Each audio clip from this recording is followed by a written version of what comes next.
नमस्कार दोस्तों, मैं राकेश मेहरा जी के क्लासेस के यूट्यूब चैनल पर आप सभी का हार्दिक स्वागत करता हूं।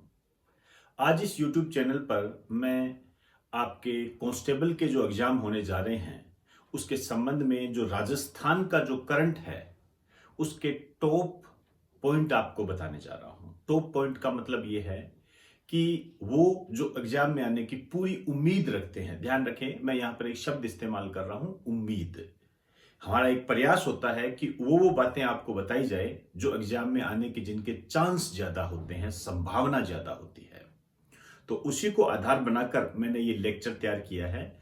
मुझे ऐसा लगता है, मेरा अनुभव ये कहता है कि ये जो पॉइंट्स है, ये जो टॉपिक है, ये जो लाइंस है, ये आपके लिए महत्वपूर्ण साबित हो सकती है। ये सारा करंट बेस्ड है। तो सबसे पहले मैं आपको यही कहना चाहूंगा कि मेरे द्वारा तैयार किए गए इस लेक्चर को आप ज्यादा से ज्यादा स्टूडेंट तक डिलीवर करें। इसको डिलीवर करने से उन स्टूडेंट को भी लाभ पहुंचेगा जो इस चैनल को जानते नहीं है और वर्तमान में जो करंट जीके का जो महाभारत बनी हुई है, जो एक खिचड़ी बनी हुई है, उससे वो दूर हो सके। क्योंकि ये जो करंट मैं आपको कराने जा रहा हूं, ऐसा नहीं है कि ये कांस्टेबल के लिए ही उपयोगी है। ये अन्य एग्जाम जैसे पटवारी या आप जूनियर अकाउंटेंट हो गया या आरएएस हो गया या अन्य कोई भी राजस्थान के जो एग्जाम है, उन सब के लिए महत्वपूर्ण है। ध्यान रखें। ये कई लोग बच्चे ये सोचते हैं कि ये जो कांस्टेबल के लिए यदि ये लिख दिया तो ये अन्य एग्जाम के लिए फायदेमंद नहीं है। ऐसा बिल्कुल भी नहीं है। ये अन्य एग्जाम के लिए भी पूर्ण रूप से उपयोगी है। तो अब मैं अपना लेक्चर प्रारंभ करता हूं। सबसे पहले एक पुस्तक को लेकर आया हूं मैं, mystery of corona, doctor Ajay Yadav. June 2020 में बकायदा राजस्थान के सीएम अशोक गहलोत जी ने इसका विमोचन किया था। तो आपको केवल इतना ध्यान रखना है कि मिस्ट्री ऑफ कोरोना पुस्तक के राइटर कौन है, डॉक्टर अजय यादव। सबसे पहले लिखिए मिस्ट्री ऑफ कोरोना।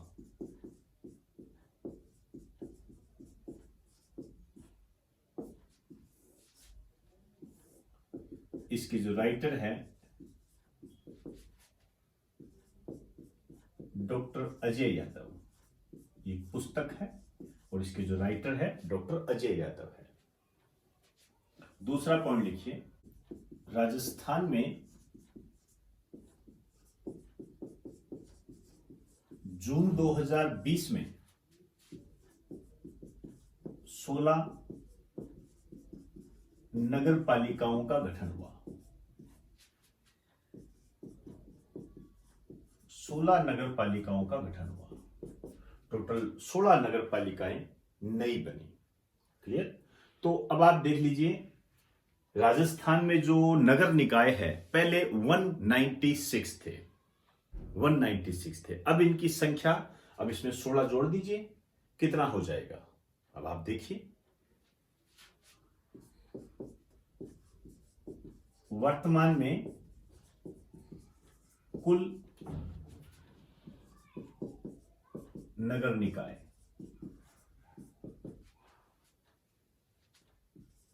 212 हो गई। क्योंकि पहले कितनी थी? 196 और जुड़ी कितनी है? 16। तो आप देख लीजिए, 6 6 12,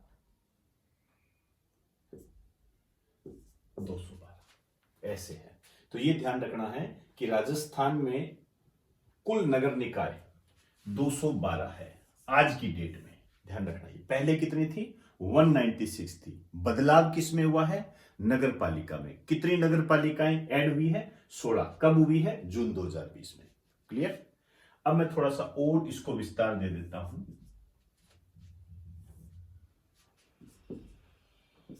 कि नगर निगम कितने हैं।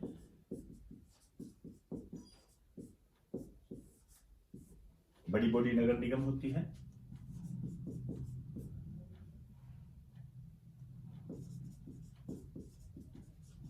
फिर नगर परिषद और फिर नगर पालिका, ये कितनी है? तो जो नगर निगम है वो राजस्थान में 10 है। नगर परिषद कितने हैं? 34 और ये कितना है? 168। तो आपने ये ध्यान रखना है। वर्तमान में नगर निगम के इनके चुनाव हुए हैं, तो आपके लिए ये काफी महत्वपूर्ण है। और मैं यहाँ पर आपको सजेस्ट करूंगा कि राजस्थान के संबंध में जो पंचायती राज आपको ऑनलाइन स्टडी मटेरियल और इसके अलावा जो भी करवाया गया है, ऑफलाइन में भी करवाया गया है, उसको आप बहुत गंभीरता से लें, उसको याद करके जाएं। उसमें से क्वेश्चन आने की पूरी पूरी उम्मीद है। मैं वापस रिपीट कर दूं, कांस्टेबल के संबंध में अभी जो आपके एग्जाम होने वाले हैं, उसमें जो स्थानीय स्वशासन है, जो आपको कॉन्स्टिट्यूशन में पढ़ाया गया है, वो बहुत ही महत्वपूर्ण है। उसको रिपीट करके जाए, याद करके जाए। और राजस्थान के संबंध में पंचायती राज जिन बच्चों को मैं ऑफलाइन में करवा चुका हूं, पढ़ के जाए, ध्यान रखें। और उसमें ये नई बात ऐड भी कर लें। क्लियर हुई बात सारी? आइए तीसरा पॉइंट,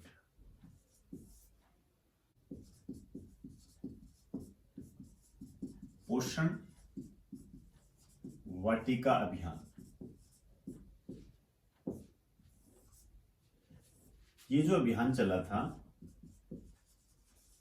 30 जुलाई से 15 अगस्त 2020 तक चला था।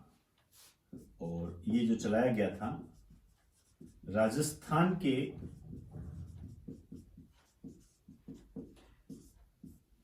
आंगनबाड़ी केंद्रों पर, राजस्थान के आंगनबाड़ी केंद्रों पर चलाया गया था। और उसका जो उद्देश्य था, ये था कुपोषण को दूर करना। कुपोषण को दूर करना इसका उद्देश्य रहा। क्लियर? चौथा पॉइंट,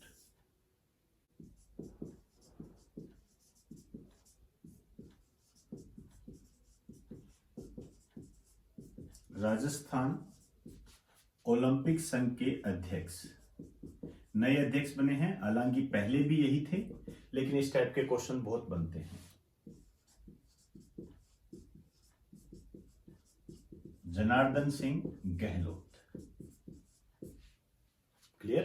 तो ये कुछ पॉइंट्स हैं जिनको आप ध्यान रखें। एक बार आप इसे राइट डाउन कर दीजिए।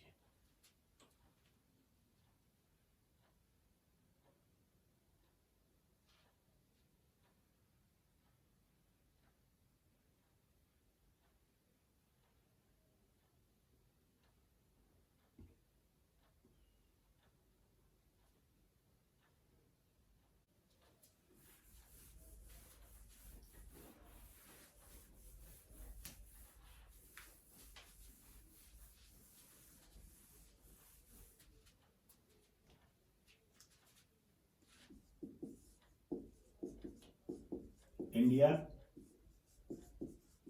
टीबी रिपोर्ट 2020,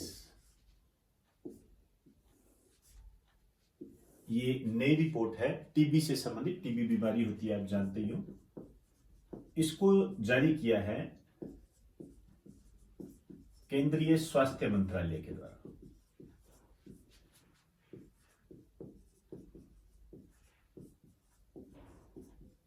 केंद्रीय स्वास्थ्य मंत्रालय के द्वारा जारी किया है।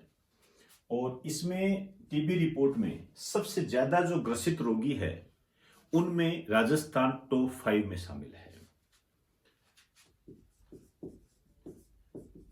टीबी से ग्रसित राज्यों में राजस्थान टॉप 5 में शामिल है।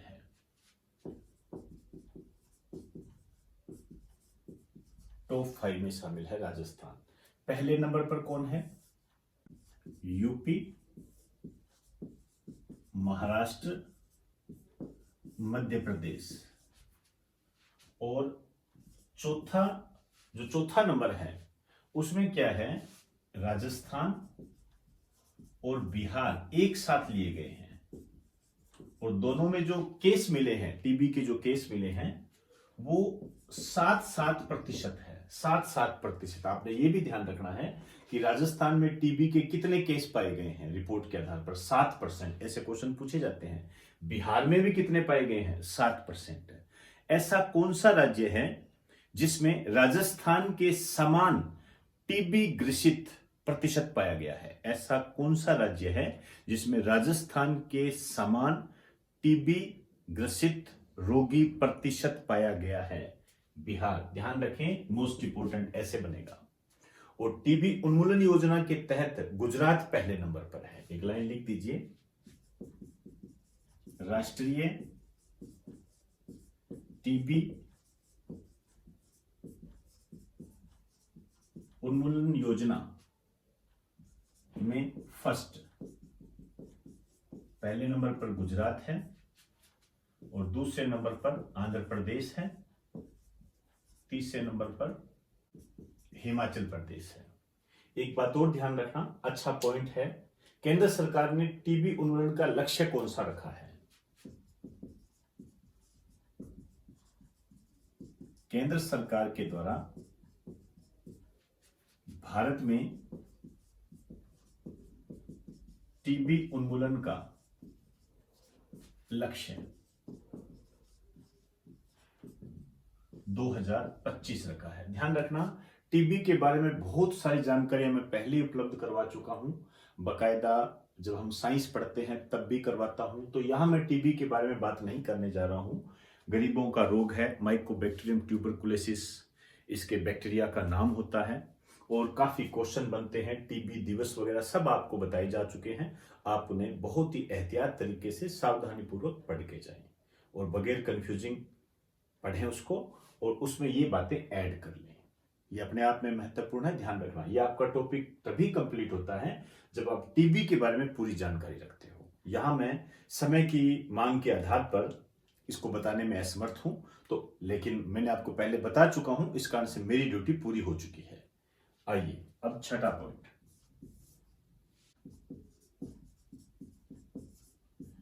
निरोगी राजस्थान अभियान।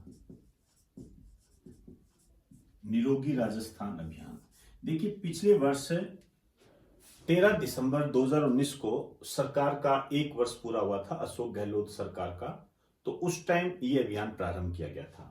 आप ये कह सकते हो ये प्रारंभ हुआ था दिसंबर 2019 में प्रारंभ हुआ। ये दिसंबर 2019 में ये प्रारंभ हुआ था सरकार का एक वर्ष पूरा होने के उपलक्ष्य में। इसमें क्या किया गया, इसमें स्वास्थ्य मित्र बनाए गए।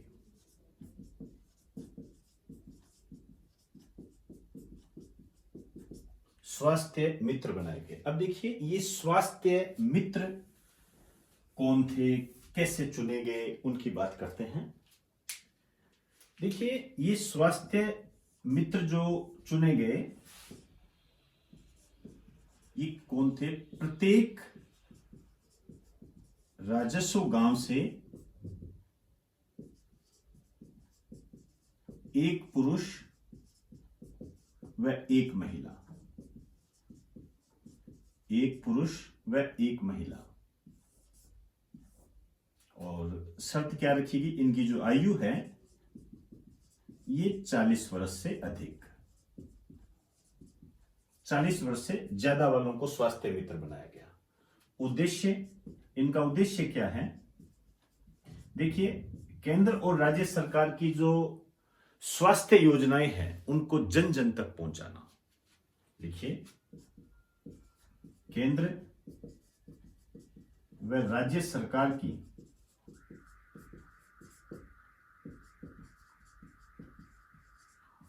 स्वास्थ्य योजनाओं को जन जन तक पहुंचाना, ये इनका उद्देश्य रहा स्वास्थ्य मित्र। और ये जो स्वास्थ्य मित्र हैं यही क्या है, निरोगी राजस्थान अभियान के ब्रांड एम्बेसडर माने जाते हैं।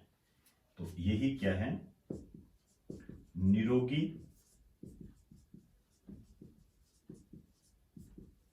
राजस्थान अभियान के ब्रांड एम्बेसडर है। ये ध्यान रखना, ये इंपॉर्टेंट है। और एक बात और ध्यान रखना, कोरोना के कारण भी चिकित्सा चर्चा में रहा और निरोगी राजस्थान अभियान जो चलाया गया था उसमें भी ये चर्चा में रहा। तो राजस्थान के जो चिकित्सा मंत्री है उनका नाम आपने ध्यान में रखना है। तो लिख दीजिए, राजस्थान के चिकित्सा मंत्री, ये बार बार चर्चा में रहे तो इनके नाम पूछे जाने की पूरी पूरी उम्मीद बनती है। रघु शर्मा,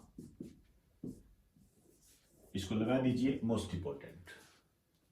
तो ये कुछ बातें थी, एक बार आप इसे राइट डाउन करें।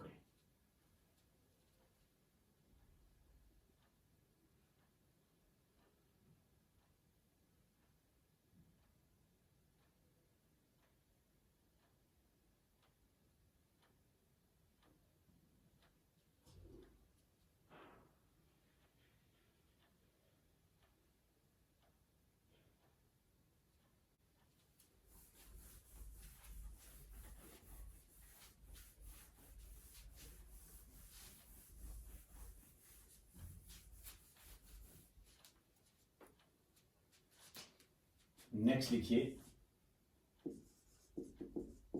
मिशन लीसा। मिशन लीसा, पहली बात तो ये अभी 2020 में ही ये कार्यक्रम लॉन्च किया गया था कोविड-19 को देखते हुए। होता क्या है, कोविड-19 के तहत जो हाई रिस्क वाले व्यक्ति जो होते हैं, हाई रिस्क वाले व्यक्ति कौन से होंगे? एक तो 60 साल से ज्यादा, जिनको कोई ना कोई बीमारी है, जैसे लीवर से संबंधित कोई बीमारी है, फेफड़ों से संबंधित बीमारी है, डायबिटीज है, उनको उनका सर्वे करना, उनकी पहचान करना, ये मिशन लीसा था। एक लाइन लिखिए,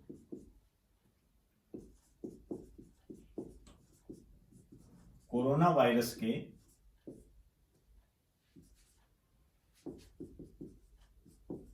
लिए या कोरोना वायरस के नियंत्रण के लिए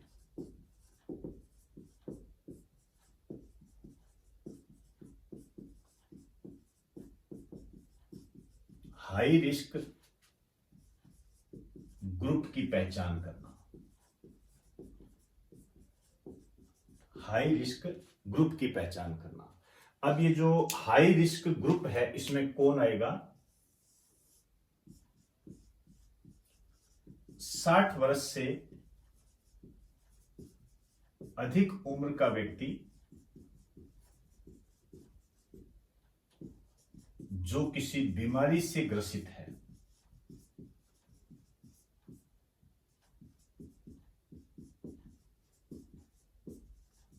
क्लियर हुई बात सारी? मतलब हाई रिस्क में जो चल रहे हैं, वे लोग जो हाई रिस्क में चल रहे हैं, जिन्हें कोविड-19 या कोरोना वायरस हो सकता है, उनकी पहचान करने के लिए मिशन लीसा का प्रारंभ किया गया था। यहां आपने एक बात ध्यान रखना है, मिशन लीसा, इसका पूरा नाम पूछा जा सकता है। लीसा, ली का मतलब है यहां पर लाइफ, और एस ई का मतलब है यहां पर सेविंग, लाइफ सेविंग। क्लियर?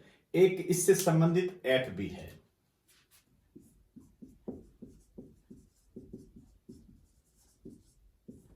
संबंधित ऐप, मोबाइल ऐप है ये, उसका नाम भी क्या है? लीसा ऐप।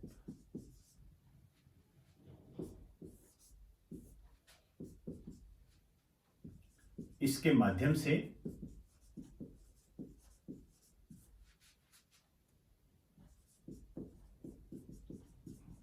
हाई रिस्क ग्रुप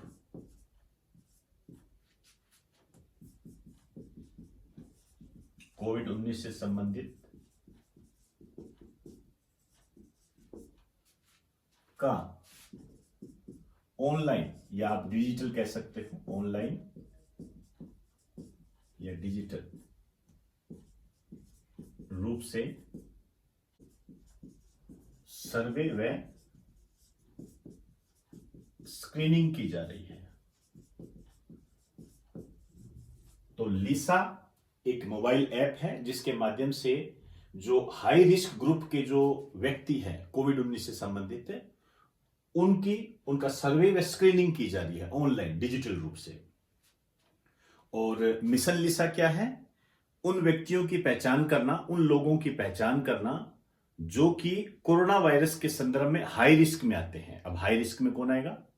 जो 60 साल से ज्यादा है और जिसको कोई ना कोई बीमारी है। ये राजस्थान सरकार का है, ध्यान रखना। मिशन लीसा लगा दीजिए, मोस्ट इंपोर्टेंट। अब मैं बात करने जा रहा हूं नेक्स्ट पॉइंट की।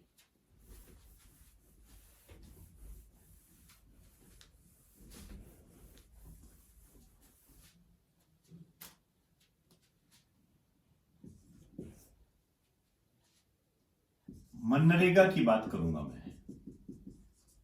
MNREGA, Mahatma Gandhi national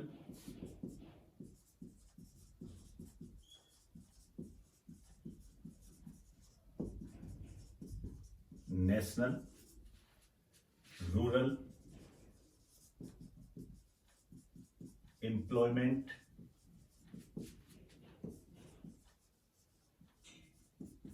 guarantee act. NREGA के बारे में बात करने नहीं जा रहा हूं, इकोनॉमिक्स में आपको पूरा बताता हूं इसके बारे में। अभी ऑनलाइन स्टडी मटेरियल में भी मैंने मनरेगा की पूरी डिटेल दी है। यहां मैं आपको केवल करंट की बातें बता रहा हूं राजस्थान के संबंध में। आइए, क्या बात रही,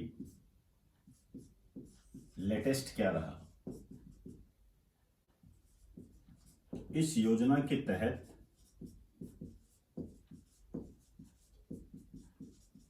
जून 2020 में राजस्थान में श्रमिक नियोजन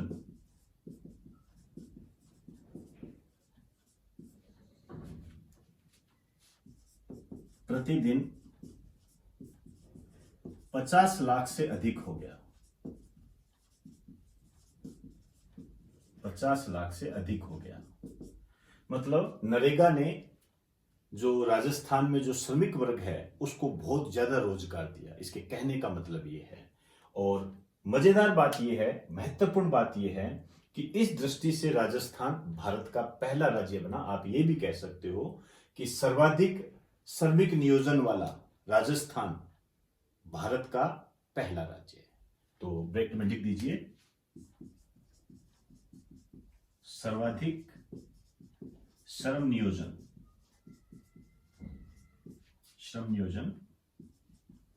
राजस्थान में हुआ।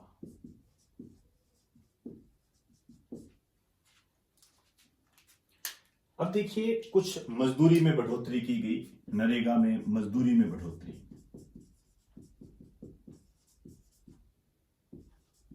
ये बहुत इंपॉर्टेंट है। कितनी की गई ये ध्यान रखनी है आपने। एक तो ये अप्रैल 2020 में हुई थी, ध्यान से लिखना इस बात को। 220 रुपए प्रतिदिन, ध्यान रखना 220 रुपए प्रतिदिन। तो मनरेगा मजदूरी कितनी दी गई, 220 रुपए प्रतिदिन। और ये 21 रुपए से बढ़ाकर, आप देखिए कितनी बढ़ोतरी की है, ये आपने ध्यान रखना है। 21 रुपए से बढ़ाकर, पहले 21 रुपए थी प्रतिदिन की, उसके बाद 221 रुपए प्रतिदिन, 220 रुपए प्रतिदिन कर दी गई। ध्यान रखना ये। यहां पर एक नरेगा मैट होता है, नरेगा मैट की मजदूरी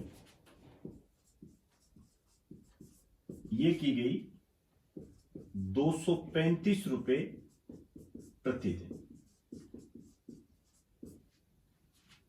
नरेगा मैट की मजदूरी 235 रुपए प्रतिदिन, और नरेगा में जो मजदूर होते हैं उनकी मजदूरी 220 रुपए प्रतिदिन, ये रखी गई है। अब यहां पर आपको थोड़ा सा मैं बता दूं कि नरेगा मेट क्या होता है। देखिए, 40 मजदूरों के ऊपर एक अधिकारी होता है, उसे हम नरेगा मेट कहते हैं।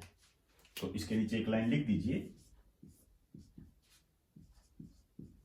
40 मजदूरों के ऊपर एक अधिकारी, मतलब जो इनको कंट्रोल करता है। 40 मजदूरों के ऊपर जो एक अधिकारी होता है उसे हम नरेगा मेट कहते हैं। काफी महत्वपूर्ण लाइन है, ध्यान रखना। ये मजदूरी 220 रुपए प्रतिदिन मनरेगा में, और नरेगा मेट की मजदूरी 235 रुपए प्रतिदिन। नरेगा मेट क्या होता है, 40 मजदूरों के ऊपर एक अधिकारी होता है जिसे हम नरेगा मेट कहते हैं। और मनरेगा के बारे में आप मेरे पुराने वीडियोस देख लीजिए, सब बातें वहां बता चुका हूं। इकोनॉमिक्स में आपको ऑनलाइन में भी बता चुका हूं, और ऑफलाइन में भी काफी डिटेल के साथ बता चुका हूं कब प्रारंभ हुई, क्या हुई, और आप भी इसे महत्वपूर्ण रूप में लेके चलेंगे। तो एक बार आप इसे राइट डाउन कर दीजिए।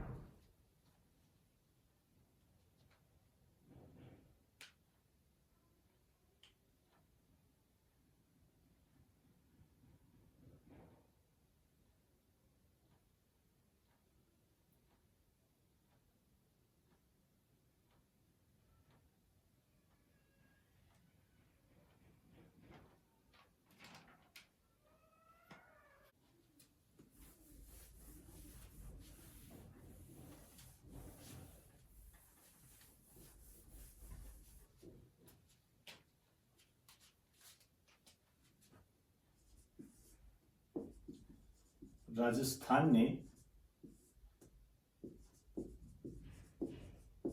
जल शक्ति मिशन के तहत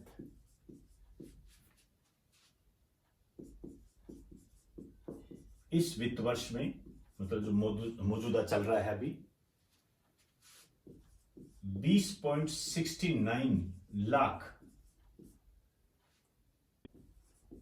घरों को नल के माध्यम से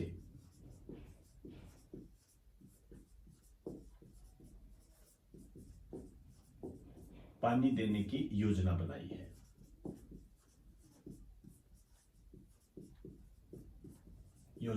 इसमें जो ये 20.69 लाख है, ये आंकड़ा आपके लिए इंपॉर्टेंट है। मैं यहां पर थोड़ी सी बात करना चाहूंगा जल शक्ति मिशन। जल शक्ति मिशन के बारे में मैं अपने YouTube चैनल पर आपको कई बार बता चुका हूं। नल से जल योजना, इस तरीके से कई बार मैंने इसको एक्सप्लेन किया है, तो आप अपनी जरूरत के आधार पर उसे देख सकते हो। मैं यहां पर थोड़ा सा आपको रिवाइज कराना चाहूंगा। एक तो यह है केंद्रीय जल संसाधन मंत्रालय का मिशन है। पहली बात तो क्या है, देखिए, इसके तहत भारत के प्रत्येक ग्रामीण घर में वर्ष 2024 तक 55 लीटर पानी प्रति व्यक्ति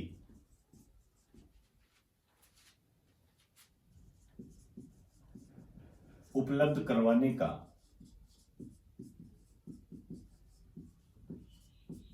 लक्ष्य रखा गया है। उपलब्ध करवाने का लक्ष्य रखा गया है।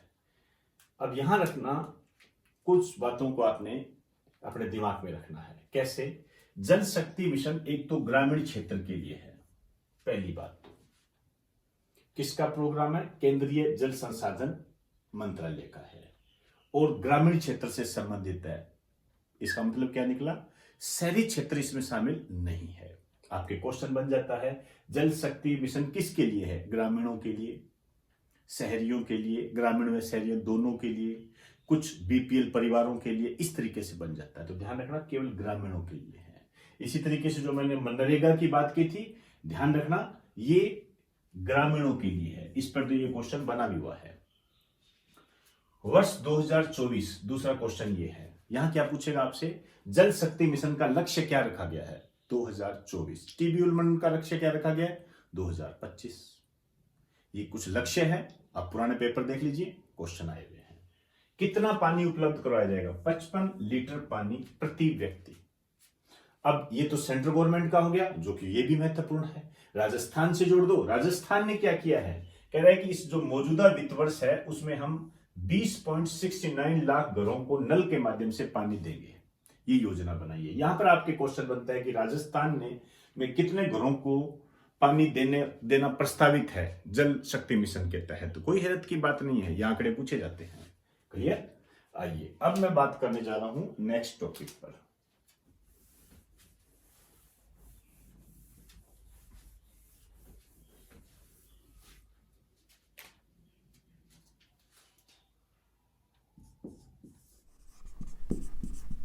चौंप ग्राम या चौंप गांव भी कह सकते हो। चौंप जो है ये जयपुर का एक गांव है।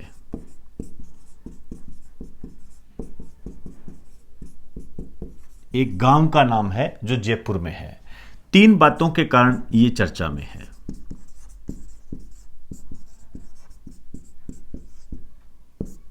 किस किस के कारण से ये चर्चा में है उसकी बात करेंगे।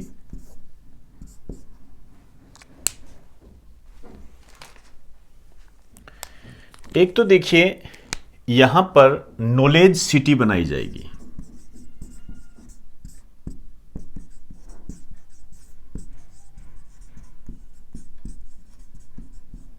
एक तो नॉलेज सिटी बनाई जाएगी यहां पर, दूसरा 75,000 दर्शक क्षमता वाला क्रिकेट स्टेडियम बनाया जाएगा।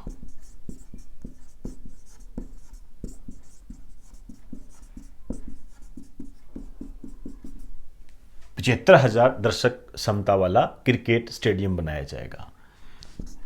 इसका जो प्रस्ताव है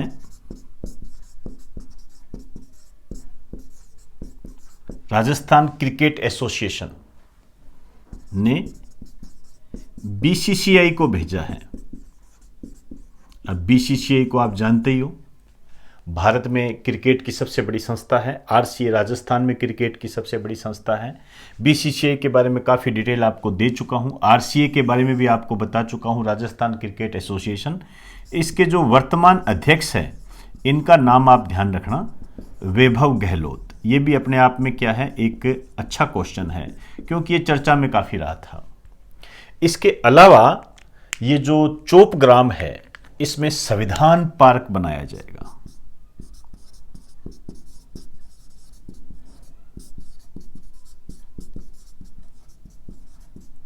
संविधान पार्क बनाया जाएगा, ध्यान रखना। ये तो 3 बातों के कारण ये चर्चा में रहा। एक तो क्रिकेट स्टेडियम, एक नॉलेज सिटी बनाई जाएगी, एक संविधान पार्क बनाया जाएगा। एक बात और मैं आपको बताना चाहूंगा कि पंचभद्रा बाड़मेर में एक ऊर्जा पार्क बनाया जा रहा है, उसमें भी संविधान पार्क बनाया जाएगा। तो 2 जगह संविधान पार्क बनाए जाएंगे। नोट डाल के लिखिए,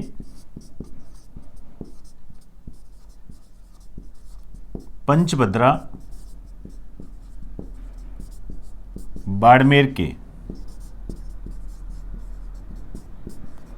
ऊर्जा पार्क में भी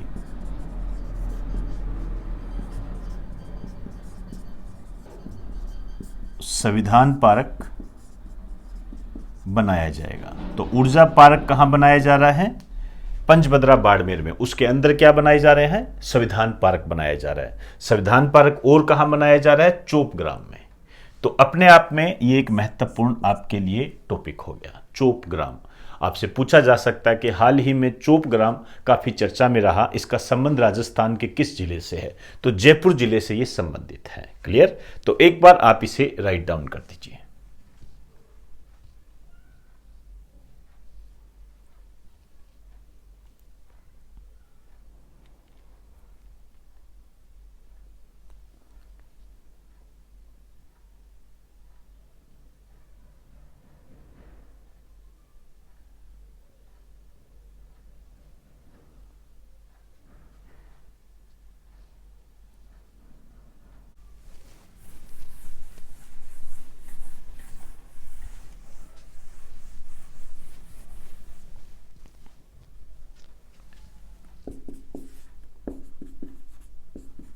राजकौशल पोर्टल, ये बहुत महत्वपूर्ण है, ध्यान रखना। ये 5 जून 2020 को मुख्यमंत्री अशोक गहलोत ने इसका शुभारंभ किया।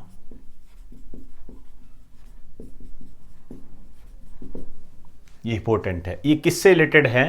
देखिए, कोविड-19 के दौरान मजदूरों का पलायन हुआ था। इससे काफ़ी जो श्रमिक है, मजदूर है, बेरोजगार हुए थे, उनको रोजगार दिलाने से संबंधित है। एक लाइन लिख दीजिए, कोविड-19 के दौरान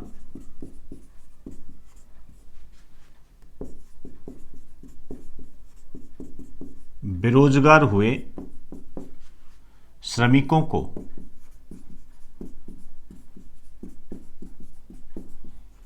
रोजगार उपलब्ध करवाने से संबंधित।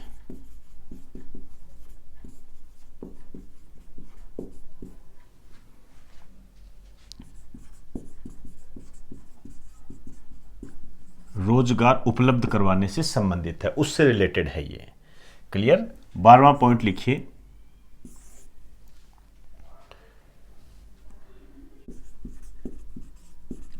संदेश नायक। ये क्या है? चूरू के जिला कलेक्टर। हालांकि देखिए इनका ट्रांसफर होता रहता है, मैं उस टाइम की बात कर रहा हूं जब ये कलेक्टर थे। इन्हें स्कोच अवार्ड दिया गया है।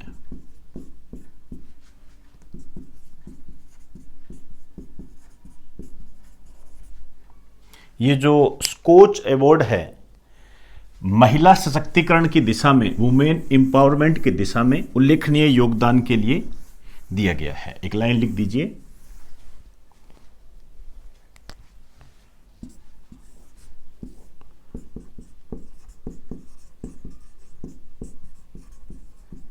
महिला सशक्तिकरण की दिशा में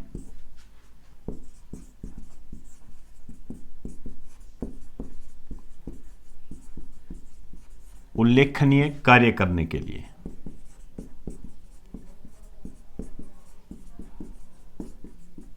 यहां पर मैं एक बात और ऐड करना चाहूंगा।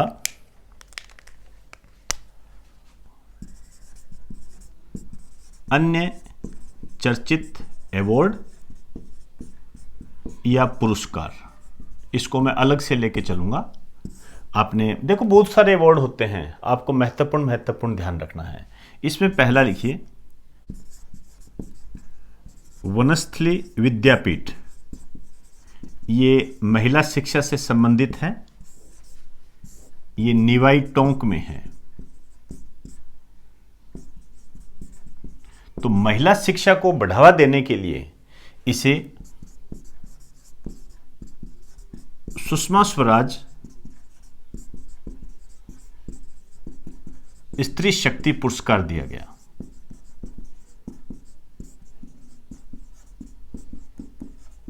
सुषमा स्वराज स्त्री शक्ति पुरस्कार दिया गया। दूसरा बुलबुल,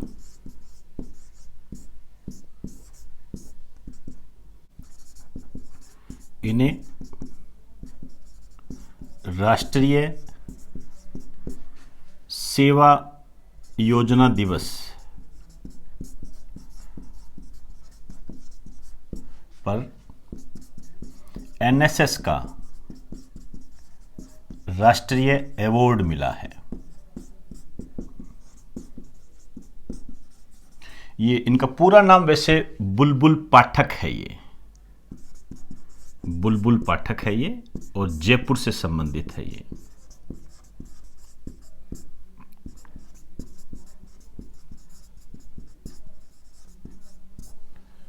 और राष्ट्रीय सेवा योजना दिवस जो है ये मनाया जाता है 24 सितंबर को।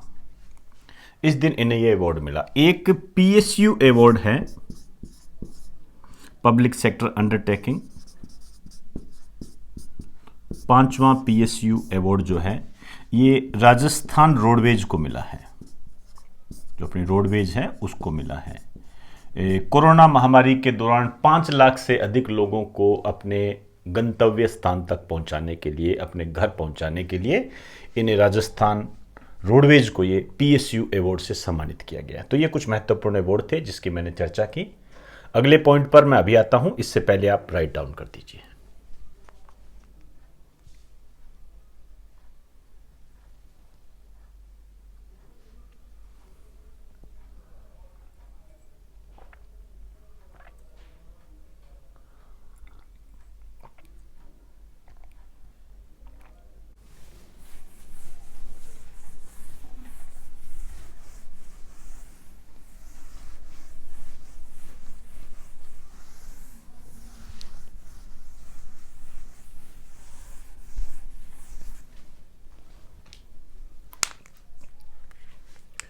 तेरहवां पॉइंट लिखिए,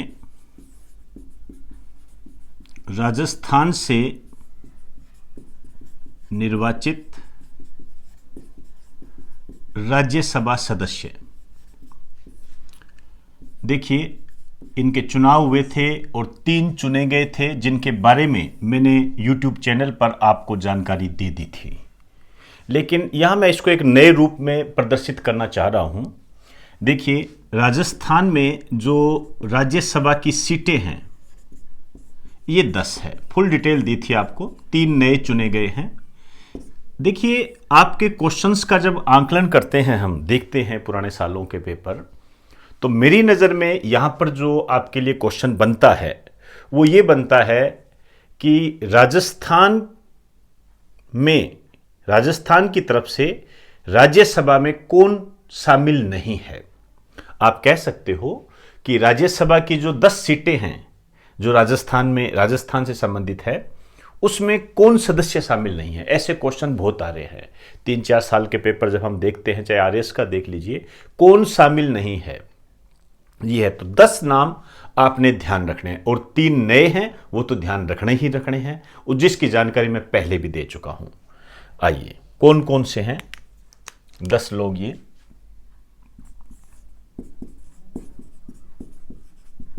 किरोड़ी लाल मीणा, ये वर्तमान में राज्यसभा में है राजस्थान की तरफ से। मनमोहन सिंह, भारत के प्रधानमंत्री जो रहे हैं वो।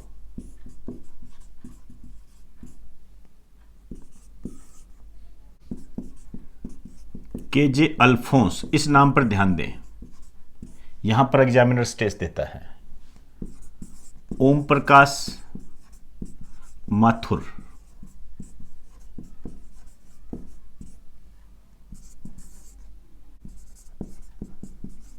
हर्षवर्धन सिंह,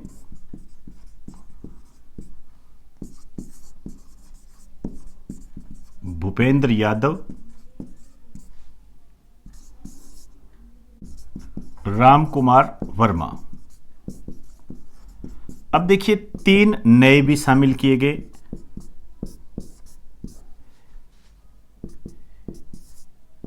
एक तो के वेणुगोपाल,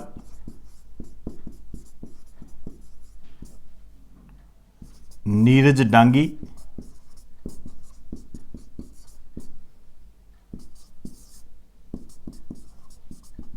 राजेंद्र गहलोत, ये 3 नए शामिल हुए हैं। तो ये अपने आप में एक महत्वपूर्ण पॉइंट है। बता चुका हूं डिटेल राज्यसभा के बारे में, सब डिटेल है, पुराने आप YouTube चैनल पर जाके देख सकते हो। मेरा जो क्वेश्चन है, राज्यसभा में कौन शामिल नहीं है राजस्थान की तरफ से, ये क्वेश्चन है। तो 10 नाम आपने ये ध्यान रखने हैं। तो एक बार आप इसे राइट डाउन कीजिए।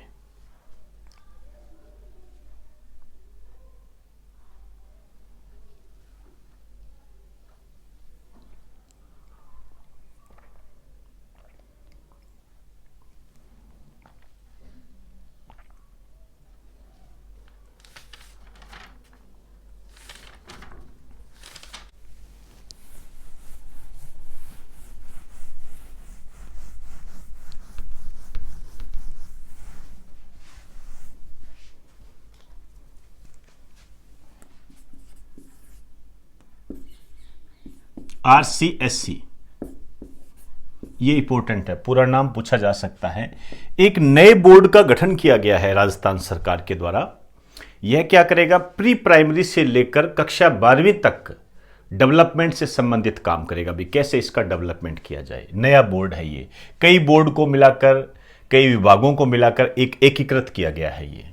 तो एक तो इसका पूरा नाम इंपॉर्टेंट है, Rajasthan council of school education.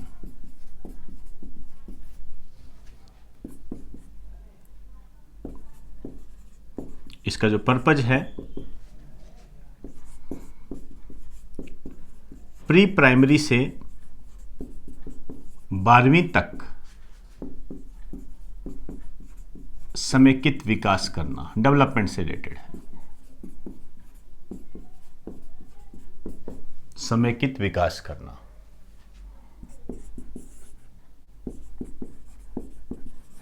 Rajasthan महामारी विधेयक 2020, राजस्थान महामारी विधेयक 2020। देखिए, 1957 में राजस्थान संक्रामक रोग अधिनियम बना था, उसके स्थान पर यह लाया गया है। ये जो पारित हुआ है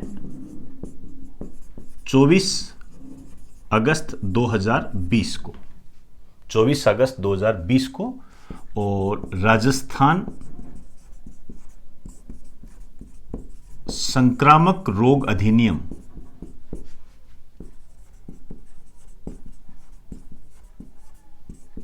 1957 के स्थान पर, इसमें यह बात इंपॉर्टेंट है कि राजस्थान में जो महामारी विधेयक लाया गया है वो किसके स्थान पर लाया गया है। तो राजस्थान संक्रामक रोग अधिनियम 1957 के स्थान पर लाया गया। पहला क्वेश्चन क्या है ये? वैसे तो आप जानते हो कि कोविड-19 महामारी को रोकने से संबंधित है और लोगों को सोशल डिस्टेंसिंग के लिए कहना, उसके लिए उन्हें आप ये भी कह सकते हो कि एक तरीके से बाध्य करना, उससे रिलेटेड है ये। एक लाइन लिख दीजिए, कोरोना महामारी के चलते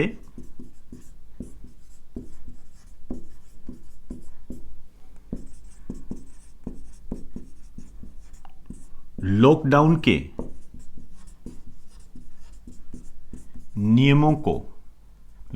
के नियमों का पालन करवाने तथा महामारी को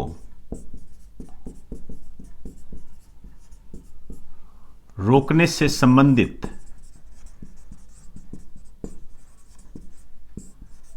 प्रयासों को सफल बनाने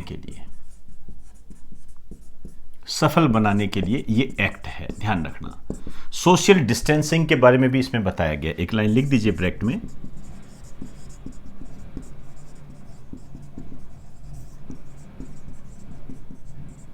के बारे में भी बताया गया है।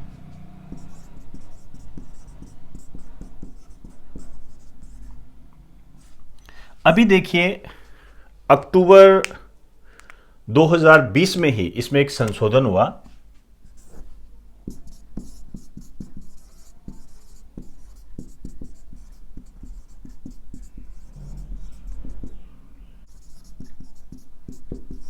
धारा 4 के तहत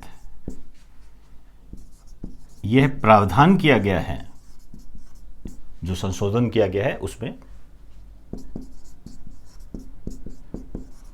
किया गया है कि कार्यस्थल, मतलब जब अपने ऑफिस जाते हो या किसी कंपनी में जाते हो,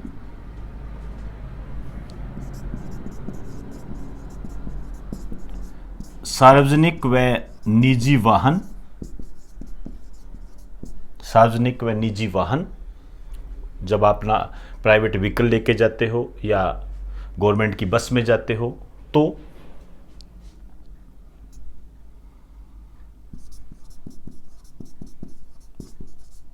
सामाजिक,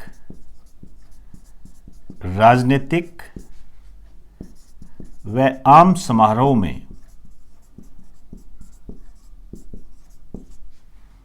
जाते समय मास्क पहनना अनिवार्य है। मास्क पहनना अनिवार्य है। यह बहुत महत्वपूर्ण बात है कि आप कहीं भी जाते हो, चाहे आप राजनीतिक समारोह में जा रहे हो, चाहे आप सोशल समारोह में जा रहे हो, या अपना खुद का कोई भी समारोह जा रहे हो, या अपनी ड्यूटी पर जा रहे हो, किसी कंपनी में जा रहे हो, अपने कार्यस्थल पर जा रहे हो, ऑफिस में जा रहे हो, या आप सार्वजनिक परिवहन में जा रहे हो, या अपना निजी व्हीकल लेके जा रहे हो, बाइक लेके जा रहे हो, कार लेके जा रहे हो, जो भी लेके जा रहे हो, उस स्थिति में मास्क पहनना कानूनन जरूरी है। ये ध्यान रखना, कानूनन जरूरी है। और इस प्रकार का कानून बनाने वाला राजस्थान भारत का पहला राज्य है। एक लाइन लिख दीजिए, मास्क पहनने से संबंधित इस प्रकार का कानून बनाने वाला राजस्थान भारत का पहला राज्य है। क्लियर? तो एक बार आप इसे राइट डाउन कीजिए।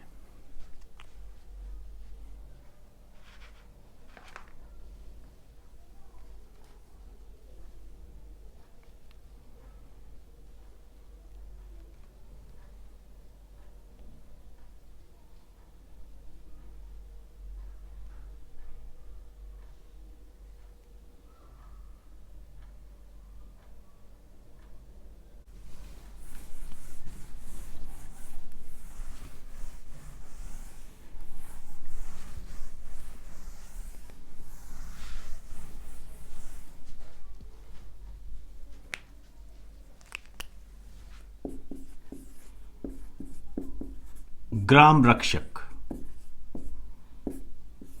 ग्राम रक्षक। अब देखिए ये ग्राम रक्षक कैसे नियुक्त किए गए हैं, किसके तहत नियुक्त किए गए हैं। राजस्थान पुलिस संशोधन विधेयक 2020 के तहत यह प्रावधान आया है कि ग्राम रक्षकों की नियुक्ति की जाएगी। अब ये काम क्या करेंगे, पहले तो हम बात करेंगे इनकी नियुक्ति का प्रावधान किसके तहत है।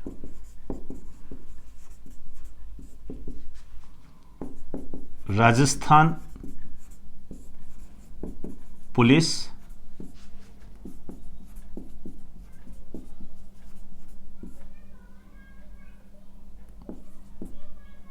संशोधन विधेयक 2020 के तहत ये प्रावधान किया गया है ग्राम रक्षक। अब बात है कौन होंगे ये,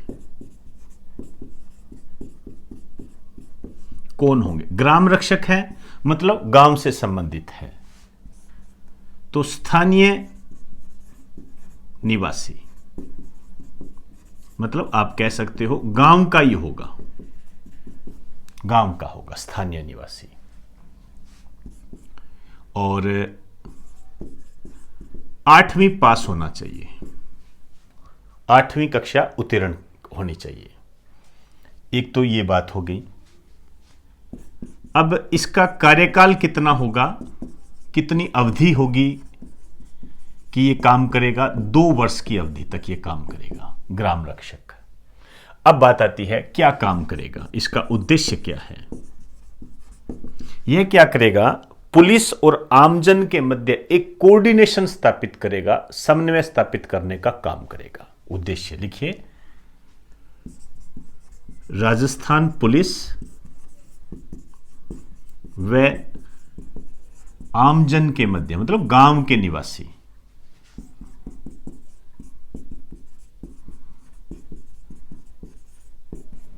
के मध्य कोऑर्डिनेशन स्थापित करना, समन्वय स्थापित करना, ये इसका उद्देश्य होगा। तो राजस्थान पुलिस आगे इस दृष्टि से ये जो ग्राम रक्षक है आपके एग्जाम की दृष्टि से काफी महत्वपूर्ण बन जाता है।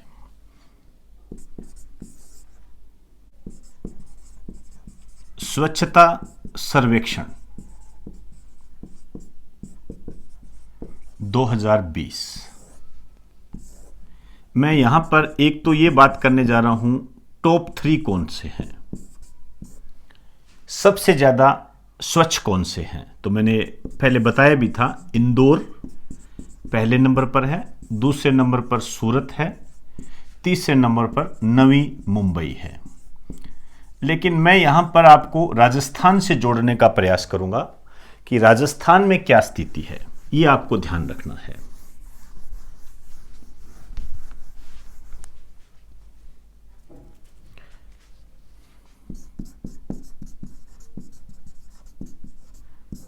राजस्थान के संदर्भ में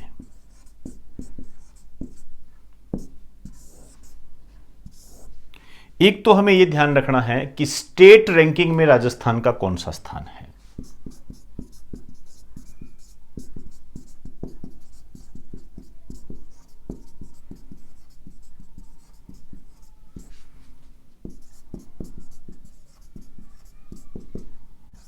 नौवां स्थान है, ध्यान रखना।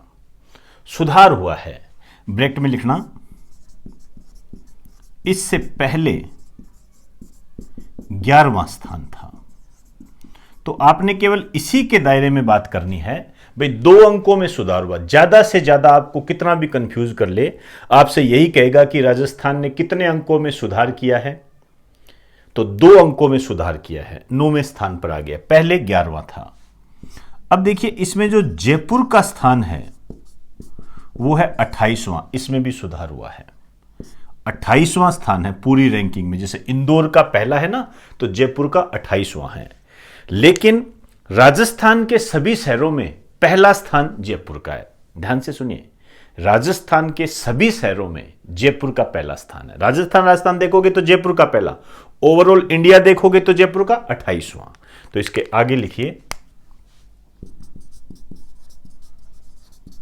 राजस्थान के शहरों में पहला स्थान। अब मैं बात कर रहा हूं जोधपुर की। इसको एक अवार्ड मिला है।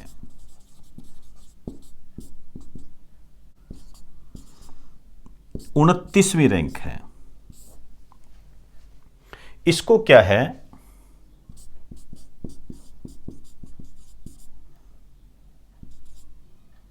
फास्टेस्ट सिटी अवार्ड मिला है। फास्टेस्ट सिटी अवार्ड मिला है। मजेदार बात आपको मैं बताऊं तो इससे पहले इसकी 243वीं रैंक थी। तो 243वीं रैंक थी, तो इसमें जो है 214 अंकों का सुधार हुआ है। तो अपने आप में एक महत्वपूर्ण 214 अंकों का सुधार, बहुत ही महत्वपूर्ण बात है ये। इसी तरीके से आपने एक डूंगरपुर के बारे में जानना है। डूंगरपुर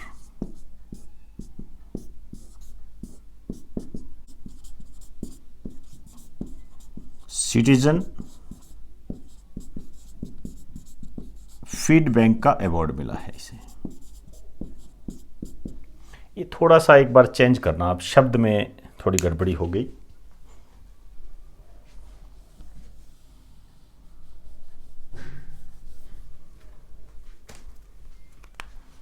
जोधपुर को जो मिला है फास्टेस्ट मूविंग शहर का अवार्ड मिला है।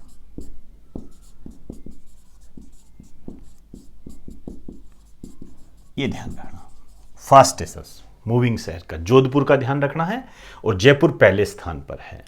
तो एक बार आप इसे राइट डाउन कर दीजिए।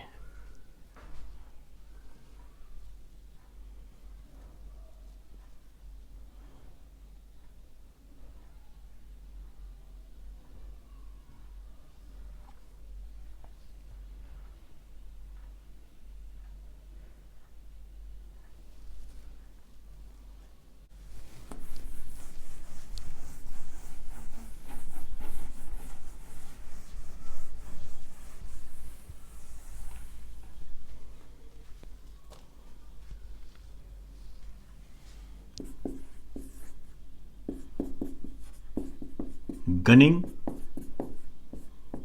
For the Goodman. Gunning for the Goodman ये पुस्तक है एक, और इसके जो राइटर हैं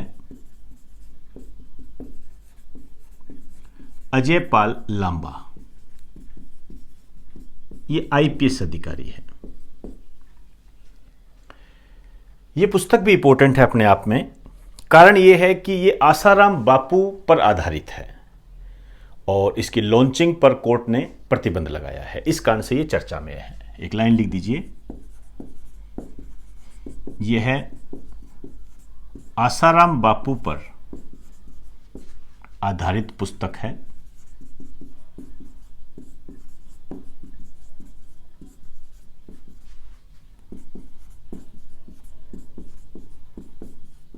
जिस पर कोर्ट ने प्रतिबंध लगाया है।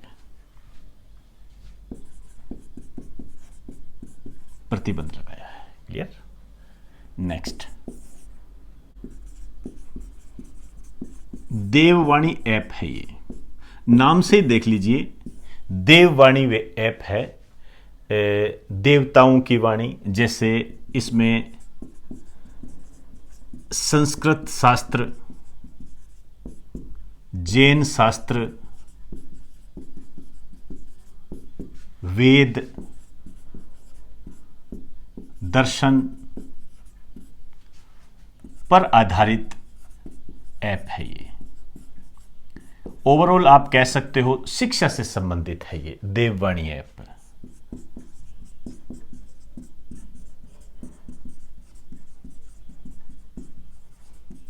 और इसका जो निर्माण किया है राजस्थान के जो ऐप गुरु हैं मोहम्मद इमरान खान, इन्होंने बहुत सारे ऐप बनाए हैं, ऐप गुरु के नाम से ये जाने जाते हैं। बाकायदा प्रधानमंत्री नरेंद्र मोदी ने इनका विदेशों में नाम लेकर इन्हें सम्मान भी दिया था। नेक्स्ट पॉइंट पर चर्चा करते हैं 20वां, NHAI का अभियान।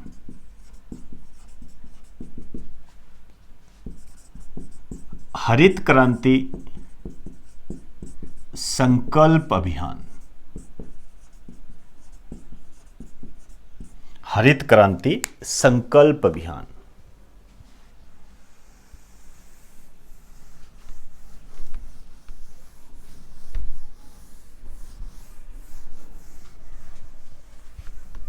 हरित क्रांति संकल्प अभियान। आइए, क्या है हरित क्रांति संकल्प अभियान? पहले इसको समझ लीजिए। NHAI क्या है? National highway authority of India. National highway authority of India है। अब हरित क्रांति संकल्प अभियान क्या है, ध्यान से समझना। नेशनल हाईवे से संबंधित है। इसके तहत नेशनल हाईवे पर, राष्ट्रीय राजमार्ग पर 25 लाख पौधे लगाने का लक्ष्य निर्धारित किया गया है। एक लाइन लिखिए, इसके तहत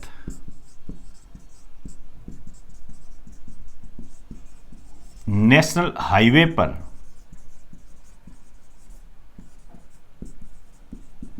25 लाख पौधे लगाने का लक्ष्य निर्धारित किया गया है। आइए, तो ये तो हो गया हरित क्रांति संकल्प अभियान। क्या हो गया? तो राजस्थान से कैसे रिलेटेड हुआ है? तो राजस्थान पौधे लगाने में भारत में पहले स्थान पर है। तो पहला स्थान प्राप्त किया है। लिखिए, इस लक्ष्य को प्राप्त करने में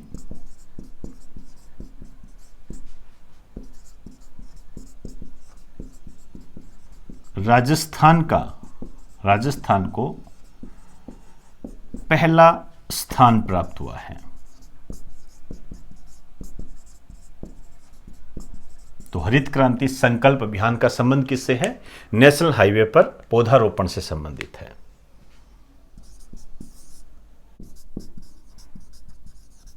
राजस्थान में पहली ई लोक अदालत का प्रारंभ।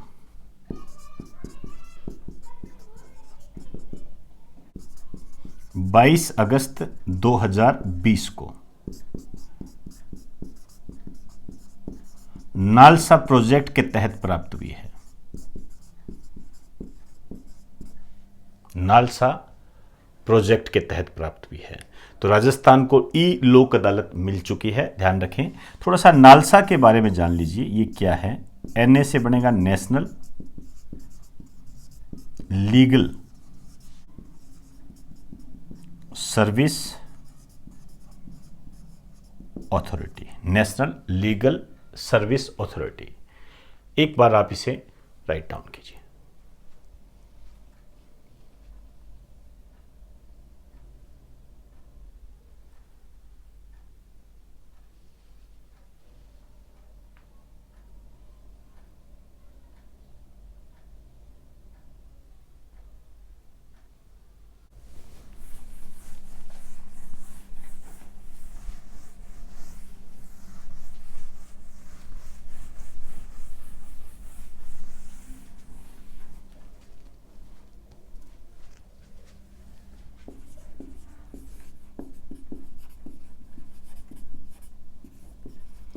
राजस्थान का पहला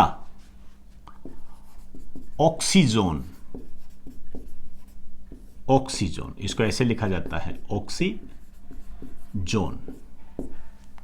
राजस्थान का पहला ऑक्सीजोन कोटा में स्थापित होगा। ध्यान रखना, इंपॉर्टेंट है ये। ऑक्सीजोन मतलब ऐसा जोन जोन मतलब क्षेत्र, ऐसा क्षेत्र जहां पर ऑक्सीजन की बहुलता होगी। देखिए शब्द में ही अर्थ है, आप लिख सकते हो ऑक्सीजोन। इसके तहत 15,000 पेड़ लगाए जाएंगे।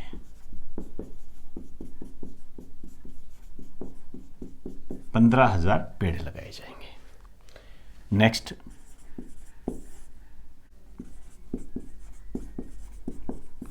उजियारी पंचायत कार्यक्रम। ये जो उजियारी पंचायत कार्यक्रम है,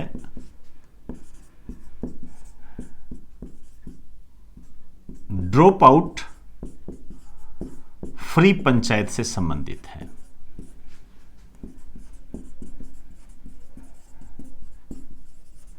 ड्रॉप आउट फ्री पंचायत से संबंधित है।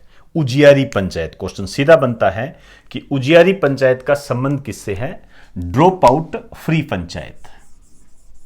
अब ये ड्रॉप आउट फ्री पंचायत क्या है? कहते हैं ना ड्रॉप नहीं करना। ड्रॉप नहीं करना मतलब प्रत्येक ग्राम पंचायत में सर्वे के द्वारा यह पता करना कि बालक या बालिका स्कूल जाने से वंचित ना रहे। लिखिए,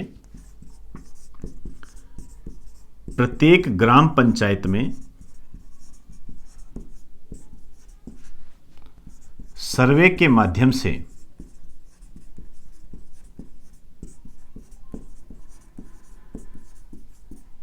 यह पता लगाना कि बालक या बालिका स्कूल जाने से वंचित ना रहे। स्कूल जाने से वंचित ना रहे। नेक्स्ट आइए 24वां पॉइंट। भारत का चुनाव आयोग पहला क्षेत्रीय मतदान जागरूकता केंद्र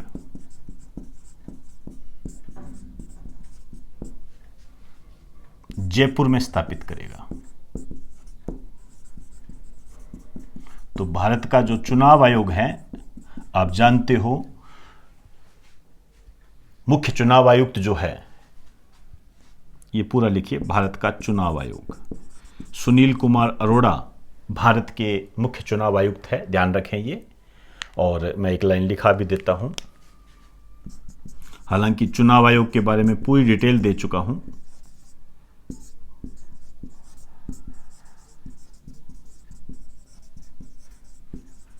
ये सुनील अरोड़ा है, ध्यान रखना ये। तो मतदान जागरूकता से संबंधित जो रीजनल सेंटर है वो जयपुर में स्थापित करेगा।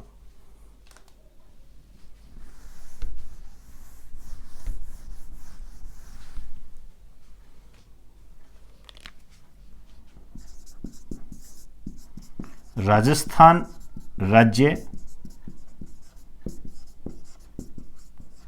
पर्यटन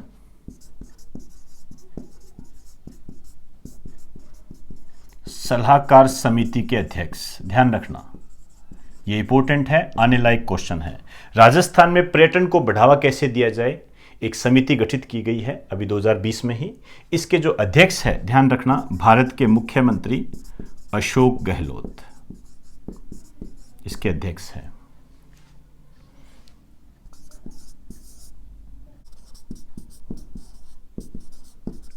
मोक्ष कलश योजना, मोक्ष कलश योजना क्या है आप खुद देख लीजिए। मोक्ष मतलब किसी की मृत्यु हो जाती है तो हरिद्वार जाते हैं, तो इसके तहत अस्थियों को हरिद्वार ले जाने के लिए निशुल्क सेवा प्रारंभ की गई है। इसमें लिखिए, इसके तहत अस्थियों के प्रवाह के लिए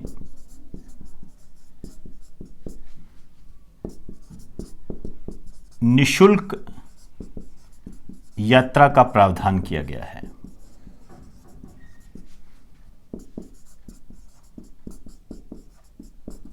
निशुल्क यात्रा का प्रावधान किया गया है और कहां पर? हरिद्वार। हरिद्वार जाते हैं तो उसके लिए मृतक परिवार के अधिकतम 2 सदस्य, इनको आने व जाने का किराया निशुल्क दिया जाएगा राजस्थान रोडवेज के माध्यम से। तो इसकी जो नोडल एजेंसी है ये राजस्थान रोडवेज को ही बनाया गया है। इसमें आपको जो यात्रा है ये निशुल्क करवाई जाएगी। मृतक के परिवार के अधिकतम 2 सदस्य इसमें जा सकते हैं, हरिद्वार जा सकते हैं। ये योजना है मोक्ष क्लस योजना। इसका जो प्रारंभ हुआ है ये हुआ है 22 सितंबर 2020 को। क्लियर? तो एक बार आप इसे राइट डाउन कीजिए।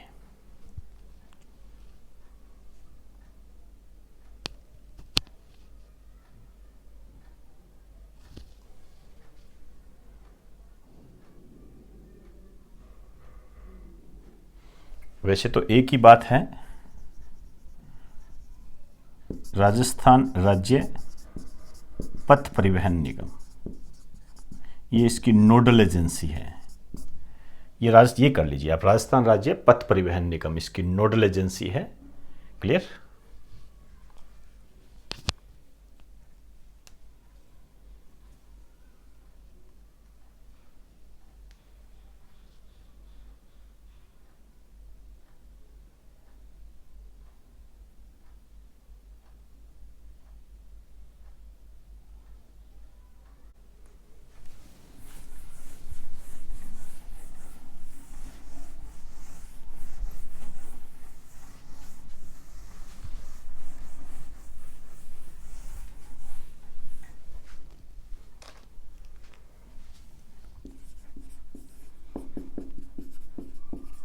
ईज ऑफ डूइंग बिजनेस,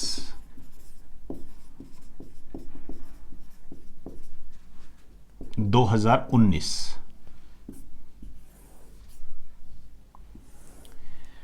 देखिए ईज ऑफ डूइंग बिजनेस क्या होता है। देखो, इजी ऑफ डूइंग बिजनेस करने में इजी मतलब जैसे हम गुजरात में बिजनेस करना चाहते हैं तो यदि वहां पर सुविधाएं ज्यादा होगी, लोन मिलने की सुविधा जल्दी होगी, टैक्स कम होगा, जगह जल्दी उपलब्ध हो जाएगी, अन्य और भी जो भी फॉर्मेलिटीज होती है उसको प्राप्त करने में यदि सुगमता होगी, इसका मतलब वहां पर बिजनेस आसानी से किया जा सकता है। तो कहां पर बिजनेस आसानी से किया जा सकता है इससे संबंधित है। एक लाइन लिख दीजिए, कहां पर बिजनेस आसानी से किया जा सकता है।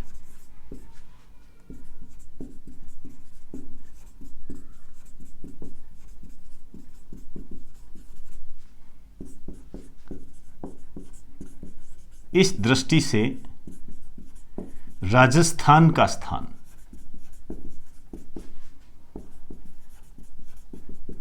आठवां है, ध्यान रखना। तो 2019 में इसको 8वां स्थान प्राप्त हुआ है। ब्रेक में लिख देना, इससे पहले 9वां स्थान था। तो 1 अंक में सुधार हुआ है। इस टाइप के क्वेश्चन भी बनता है कि कितने अंकों में सुधार हुआ है। अब यदि मैं बताऊं पहले नंबर पर कौन है, तो आंध्र प्रदेश पहले नंबर पर है लगातार, दूसरे नंबर पर यूपी है और तीसरे नंबर पर तेलंगाना है। यह ध्यान रखें आप। राजस्थान का 8वां स्थान है।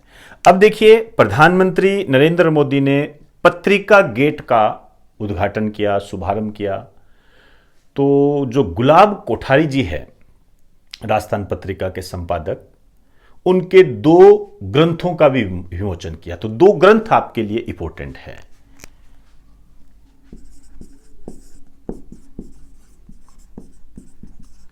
प्रधानमंत्री नरेंद्र मोदी के द्वारा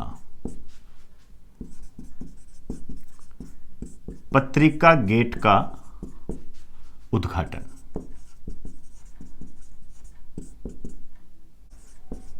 आठ सितंबर 2020 को। स्थान जयपुर, मतलब पत्रिका गेट कहाँ है? जयपुर में है ये। क्लियर? और ये जो पत्रिका गेट है इसमें एक तो 9 दरवाजे हैं, 9 दरवाजे हैं इसमें। क्लियर? एक बात और बताना चाहूंगा, इसका जो निर्माण किया गया है जेडीए की मिशन अनुपम योजना के तहत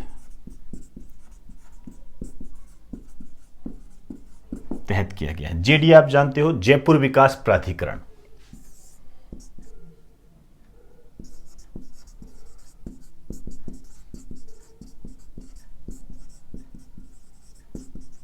जयपुर विकास प्राधिकरण। अब देखिए इस गेट में क्या खास बात है, विशेष क्या बात है।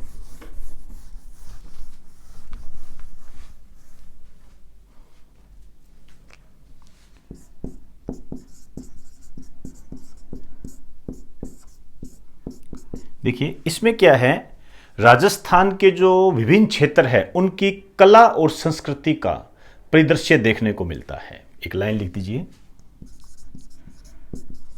इसमें राजस्थान के विभिन्न क्षेत्रों की कला व संस्कृति का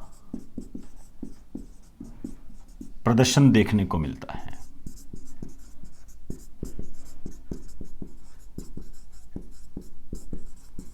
कला व संस्कृति का प्रदर्शन देखने को मिलता है। विभिन्न क्षेत्र कौन कौन से हैं? कोई भी, जैसे मारवाड़ क्षेत्र हो गया, मेवाड़ क्षेत्र हो गया, ढूंढांड हो गया, मेवात क्षेत्र हो गया। ये जो क्षेत्र है इनकी कला व संस्कृति देखने को मिलती है। और एक बात और बता दूं, यहां पर 2 ग्रंथों का भी विमोचन किया गया। 2 ग्रंथों का विमोचन किया गया। कौन कौन से हैं? संवाद उपनिषद और अक्षर यात्रा। ये जो संवाद उपनिषद है, अक्षर यात्रा है, इसके जो राइटर हैं गुलाब कोठारी। आप जानते हो ये राजस्थान पत्रिका के संपादक हैं। तो इन ग्रंथों पर आपने ध्यान देना है। 9 गेट है जो कि आर्ट एंड कल्चर को बताते हैं, और 8 सितंबर 2020 को इसका उद्घाटन किया गया। तो एक बार आप इसे राइट डाउन कीजिए।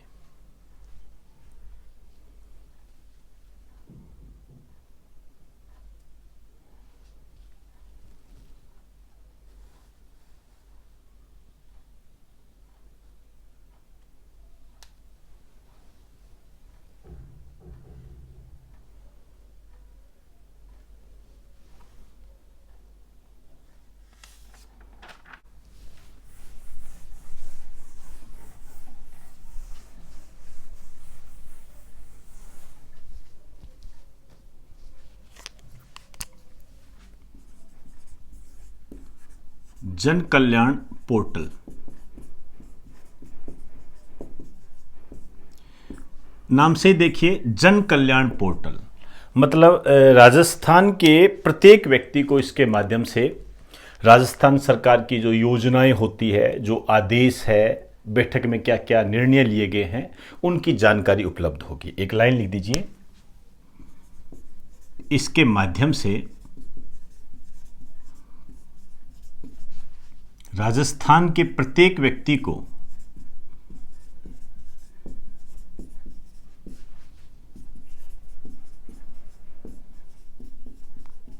राजस्थान सरकार की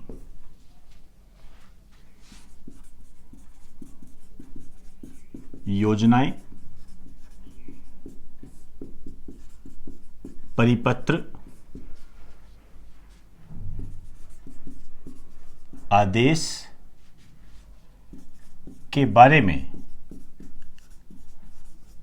पूरी जानकारी मिलती है।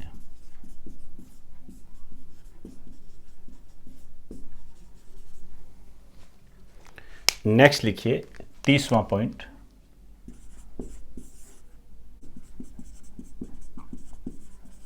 नेशनल गेम्स कोऑर्डिनेशन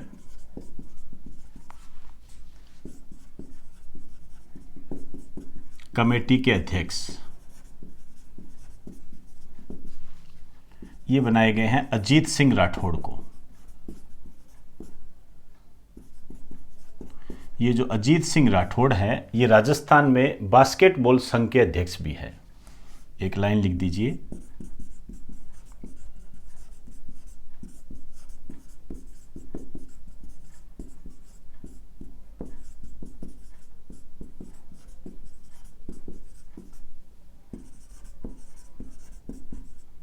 संघ के अध्यक्ष भी है। तो ये 30 पॉइंट मैंने आपको बताए हैं जो राजस्थान के करंट जीके से ये संबंधित है। ये आपके लिए मील का पत्थर साबित हो सकते हैं। अभी जो आपके कांस्टेबल के एग्जाम हो रहे हैं उसके लिए काफ़ी महत्वपूर्ण है, लेकिन ध्यान रहे ये राजस्थान के अन्य एग्जाम जैसे पटवारी हो गया, एसआई हो गया, जूनियर अकाउंटेंट हो गया, या इसके अलावा और भी कोई अन्य एग्जाम है जो आरएएस हो गया, उन सब के लिए महत्वपूर्ण है। ध्यान रखें, सबके लिए महत्वपूर्ण है। आप इनको ज़रूर तैयार करें और एक बार इनको रिवाइज करके ज़रूर जाएं। इसके अलावा एक बात और कहना चाहूँगा, जो भी मैंने पहले राजस्थान करंट स्पेशल पार्ट दिए हैं वो इम्पोर्टेंट है, और राजस्थान के संबंध में अन्य जानकारियाँ जैसे इंदिरा रसोई योजना ये बहुत महत्वपूर्ण है, लेकिन इसकी डिटेल आपको दे चुका हूं, इसलिए यहां पर उसकी चर्चा करना बेमानी होगा। यहां पर मैंने वो पॉइंट लिए हैं जो आपके एग्जाम की दृष्टि से काफ़ी महत्वपूर्ण साबित हो सकते हैं। तो ये 30 पॉइंट, 30 टॉपिक आपके लिए मील का पत्थर साबित होंगे, ऐसी उम्मीद मैं करता हूं। तो एक बार आप इसे राइट डाउन कर दीजिए।